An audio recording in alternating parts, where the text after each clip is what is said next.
आज का ये दिव्य संदेश बहुत गहरी बात कहता है। कभी कभी जीवन में ऐसी घटनाएं घट जाती हैं जिन्हें देखकर हमारा मन व्याकुल हो उठता है। हम सोचने लगते हैं, हे भगवान, ये मेरे साथ ही क्यों हुआ। परंतु प्यारे भक्तों, यदि हम थोड़ा ठहरें, थोड़ा ध्यान लगाएं, तो धीरे धीरे समझ में आता है जो कुछ भी हुआ वह व्यर्थ नहीं गया। हर घटना, हर अनुभव किसी न किसी रूप में हमें कुछ सिखाने, सुधारने या हमें बेहतर दिशा में ले जाने के लिए होता है। प्रेमी आत्माओं, ईश्वर कभी किसी का अहित नहीं करते। उनकी लीला चिंत्य है, उनकी योजना अलौकिक है, परंतु हम अपनी छोटी सी बुद्धि से उस लीला को समझ नहीं पाते। हमारी दृष्टि सीमित है, परंतु भगवान की दृष्टि असीम है। इसलिए जब कभी जीवन में कुछ उल्टा पुल्टा लगे तो घबराना नहीं, टूटना नहीं, बल्कि स्मरण करना, जो होता है अच्छे के लिए होता है। भक्तों, ये केवल कहने की बात नहीं है, एक जीवन दर्शन है, एक आध्यात्मिक दृष्टिकोण है। जो इस सत्य को समझ लेता है, उसके जीवन से शिकायतें समाप्त हो जाती हैं। वह परिस्थितियों को दोष नहीं देता, बल्कि उनमें अवसर खोजने लगता है।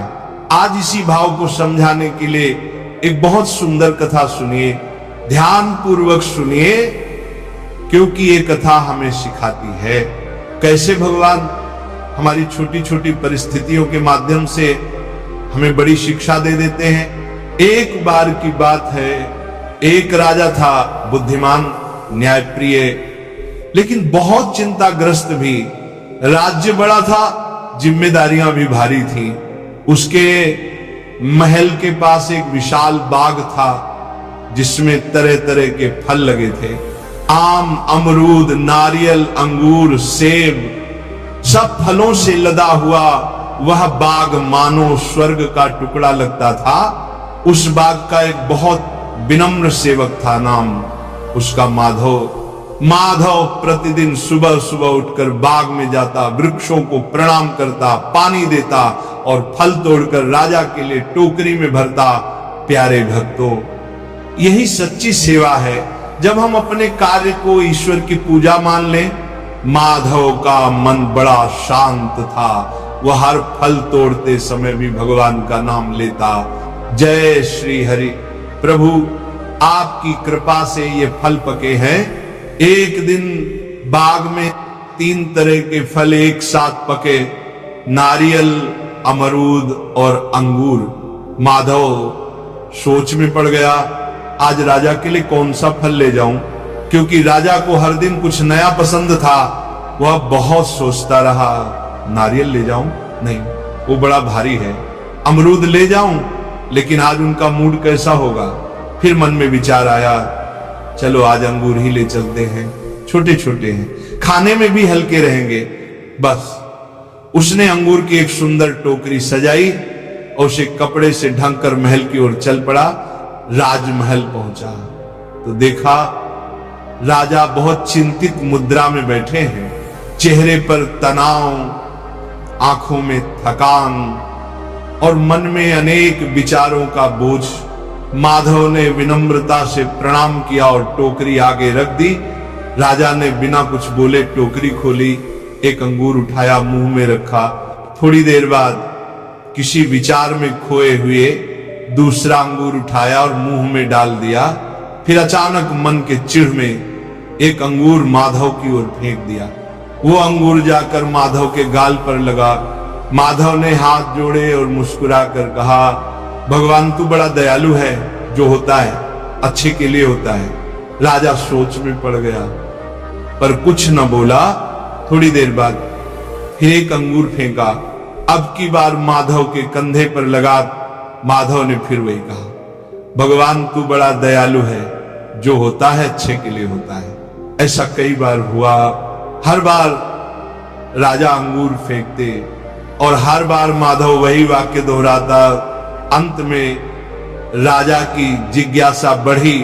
उन्होंने कहा, माधव मैं तुम्हारे ऊपर बार बार अंगूर फेंक रहा हूं, तुम्हें दर्द भी हो रहा होगा, फिर भी तुम नाराज नहीं होते, बल्कि तुम तो भगवान को धन्यवाद दे रहे हो। क्यों? माधव ने दोनों हाथ जोड़कर विनम्रता से कहा, महाराज आज हमारे बाग में 3 फल पके थे। महाराज आज हमारे बाग में 3 फल पके थे, नारियल, अमरूद और अंगूर। मैं बहुत सोच रहा था कि आज कौन सा फल लेकर आऊं। फिर भगवान की कृपा से मन में विचार आया कि आज अंगूर लेकर चलना चाहिए। अब सोचिए महाराज, अगर मैं नारियल लेकर आता और आप उसी तरह नारियल फेंकते तो मेरा सिर फट जाता, मेरी हड्डियां टूट जाती। परंतु भगवान ने समय पर मेरी बुद्धि ऐसी कर दी कि मैं अंगूर लेकर आया। अब बताइए महाराज, क्या भगवान दयालु नहीं है? ये सुनकर राजा की आंखें नम हो गईं। उन्होंने सोचा, सचमुच ये तो मेरी आंखें खोल देने वाली बात है। मैं अब क्रोध और चिंता में इतना डूब गया कि एक भक्त का दर्द तक नहीं देखा। पर वह भक्त फिर भी भगवान की दया देखता रहा। राजा ने तत्काल माधव से क्षमा मांगी और उसे इनाम दिया, और उस दिन से राजा का दृष्टिकोण बदल गया। अब जब कभी राज्य में कोई कठिनाई आती तो वह अपने आप से कहता, जो होता है अच्छे के लिए होता है। प्यारे भक्तों, ये कथा केवल एक सेवक और राजा की कहानी नहीं है, ये हमारे भीतर के राजा और सेवक की कहानी है। राजा हमारे अहंकार और चिंताओं का प्रतीक है, और माधव हमारे भीतर की श्रद्धा और समर्पण का। जब अहंकार शासन करता है तो मन में क्रोध आता है, शिकायतें आती हैं, लेकिन जब श्रद्धा शासन करती है तो हर घटना में अर्थ दिखने लगता है। हम तब भी मुस्कुराते हैं जब संसार हमें अंगूर की तरह चोट पहुंचाता है, क्योंकि हमें विश्वास होता है ये भी प्रभु की योजना का एक हिस्सा है। प्रेमी आत्माओं, कभी कभी हमें लगता है कि जीवन हमारे विरुद्ध चल रहा है, लेकिन सच्चाई ये है कि जीवन हमें कहीं बेहतर ले जा रहा होता है। बस हमें थोड़ा धैर्य रखना होता है। जैसे माँ बच्चे को इंजेक्शन लगवाती है, बच्चा रोता है, सोचता है माँ मुझे दर्द दे रही है, परंतु माँ जानती है कि यह दर्द उसके भले के लिए है। वैसे ही भगवान हमारे जीवन में कभी कभी दर्द देते हैं, परंतु वह हमें भीतर से मजबूत बनाने के लिए होता है। भक्तों, कभी कभी नौकरी छूट जाती है, रिश्ता टूट जाता है, व्यापार में घाटा होता है, हम टूट जाते हैं, सोचते हैं अब सब खत्म हो गया। परंतु कुछ समय बाद पता चलता है वही घटना हमें एक नए मार्ग पर ले गई, जहां हमारा वास्तविक भला हुआ। यही है प्रभु की लीला। वो जो भी करते हैं वो हमारे उत्थान के लिए करते हैं। साधक जनों, जीवन में जब भी कुछ विपरीत हो तो मन में ये भाव रखिए, प्रभु जो आप कर रहे हैं वही मेरे लिए श्रेष्ठ है। ये भाव मात्र बोलने से नहीं आता, ये भक्ति से, विश्वास से और समर्पण से आता है। अब सोचिए माधव को कैसे ये भाव आया कि जो होता है अच्छे के लिए होता है, क्योंकि उसका मन निष्काम सेवा और भक्ति में लगा था। जो व्यक्ति निष्काम भाव से भगवान का स्मरण करता है उसका मन शांत रहता है, बुद्धि स्थिर रहती है, और जब बुद्धि स्थिर हो जाती है तब वह हर परिस्थिति में अच्छा देख पाता है। प्यारे भक्तों, शास्त्रों में कहा गया है शुभम भवतु कर्मणाम, अर्थात हर कर्म का उद्देश्य शुभ हो, लेकिन शुभ तब होता है जब मन में आस्था हो। कभी कभी लोग कहते हैं हमने भक्ति की फिर भी दुख मिला। अरे बेटा, दुख का मिलना ही शायद तेरा सुधार था। कभी कभी भगवान हमारे जीवन से किसी व्यक्ति, किसी वस्तु, किसी स्थिति को इसलिए निकाल देते हैं क्योंकि वह हमारे आगे बढ़ने में बाधा थी, लेकिन हम उसे हानि समझ लेते हैं, जबकि वह वास्तव में अनुग्रह होता है।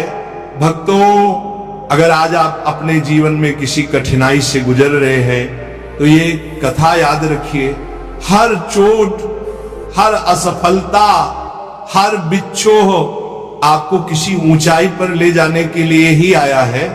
बस मन में यह विश्वास रखिए, प्रभु जो करते हैं वही सर्वोत्तम करते हैं। भजन प्रेमियों, कभी भी भगवान की योजना पर प्रश्न मत उठाइए। आप नहीं जानते कि उन्होंने आपके लिए क्या मार्ग तय किया है।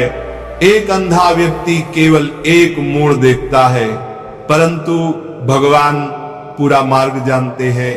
हम केवल वर्तमान देखते हैं, परंतु वह हमारा भविष्य भी देख रहे होते हैं। इसीलिए हर सुबह उठकर मुस्कुराइए और कहिए, हे प्रभु, आज भी जो होगा अच्छे के लिए होगा। ये भाव रखते रखते एक दिन ऐसा आता है जब जीवन की हर स्थिति आपको सिखाने लगती है, गिराने नहीं। और जब ऐसा हो जाता है तब जीवन प्रवचन बन जाता है, हर अनुभव शिक्षा बन जाता है और हर परिस्थिति भक्ति का अवसर बन जाती है।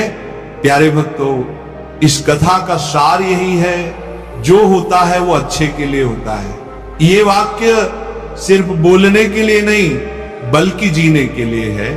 हर भक्त यदि इसे अपने जीवन में उतार ले तो न क्रोध रहेगा, न भय, न चिंता, फिर केवल एक भाव रहेगा, प्रभु आप जो भी करें मुझे स्वीकार है।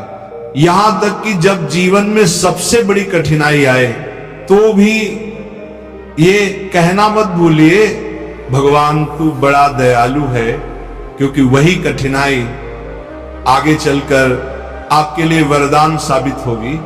जीवन में जब भी कुछ समझ में ना आए, जब भी मन घबरा जाए, जब भी परिस्थितियां उलझन पैदा करें, तो एक बार इस कथा को स्मरण कर लेना और मन में कह देना, प्रभु मुझे भरोसा है, जो हो रहा है वह मेरे अच्छे के लिए हो रहा है।